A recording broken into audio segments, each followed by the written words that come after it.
What's up guys, it's Kristen here today with my review of Burial Rites by Hannah Kent. This is actually a historical fiction novel as it is based on the true events of a woman in Iceland in 1829 who was convicted of murdering two men. Her name was Agnes Magnusdóttir. I apologize, I am butchering the Icelandic names.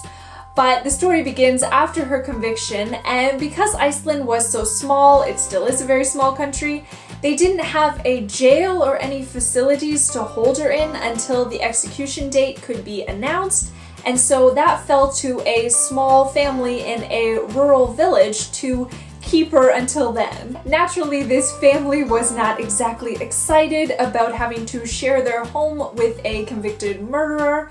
There is also an assistant priest who has been called, and he is really there to be her spiritual guide, maybe save her soul in some way. And so the whole book is this long, torturous wait. Agnes is literally living with an axe hanging over her head. The family is not happy about having to keep her, and the priest, he is only an assistant priest and he is very young. He is not confident in his abilities and he is really not sure why he has been called to do this task. And so the novel switches perspectives between the mother of the household and the assistant priest, but mostly you hear from Agnes herself and you learn more about the murder and what the events were that led up to it, and trying to figure out who she is as a person and if she really was guilty of this crime. Now, this is Hannah Kent's first novel, and I cannot believe that because it is absolutely stunning.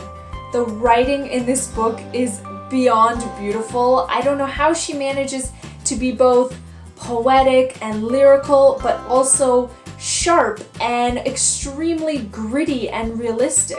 This is a very slow burning mystery where every scene is just woven with this atmosphere of tension, and you are just slowly peeling back the layers and trying to figure out what actually happened. And I found this to be such a quiet and subtle and reserved novel. You really feel like Hannah Kent as an author is really holding back.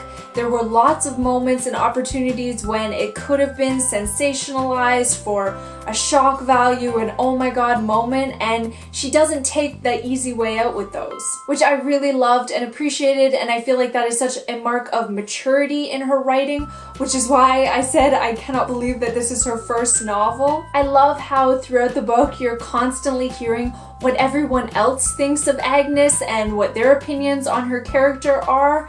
And it really shows how these fears and paranoia and gossip can build, and how stories can spread about a person, especially in these small rural villages, and that those are the things that shape everyone else's perception of you, even though they're not usually the truth. Agnes is a character that I absolutely love. She is so strong and independent and resourceful and intellectual, but she is also very reserved and she does not give herself away very easily.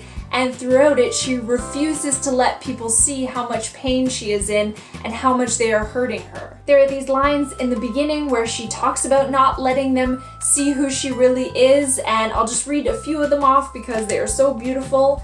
She says, "They will be able to keep my words for themselves. They will see the whore, the madwoman, the murderess, the female dripping blood into the grass and laughing with her mouth choked with dirt. They will say Agnes and see the spider, the witch caught in the webbing of her own fateful weaving. They might see the lamb circled by ravens, bleeding for a lost mother, but they will not see me. I will not be there." But of course, all of these traits that I love about her that would be praised if she was a man are the reasons that everyone is suspicious of her, because of course, especially at that time, an independent woman who could think for herself and didn't need other people was something to be feared. And of course, all of these problems are so magnified because they live in such small, tight-knit communities where everybody knows everyone else's business, and even the house that she stays in, it only has a couple of rooms, and you always get this claustrophobic feeling reading it, like nobody ever gets a moment to themselves.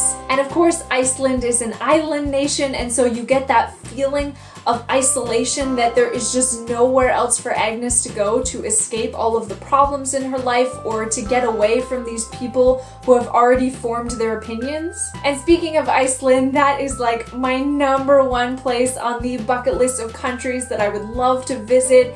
And so that is the beauty of reading at times, where when you can't actually go to a place, you can at least experience a small part of it for even just a little amount of time. This is of course helped by Hannah Kent's amazing, vivid descriptions of the landscape in Iceland, where it can be so beautiful and awe-inspiring, but at the same time incredibly brutal and difficult for the people living there, who are really living off the land and in this constant state of uncertainty about whether they can survive through the winter and have enough heat and enough food to keep them going. Though in that vein, as I mentioned before, the one part of this book that I did find a little bit difficult are the Icelandic names of people and places.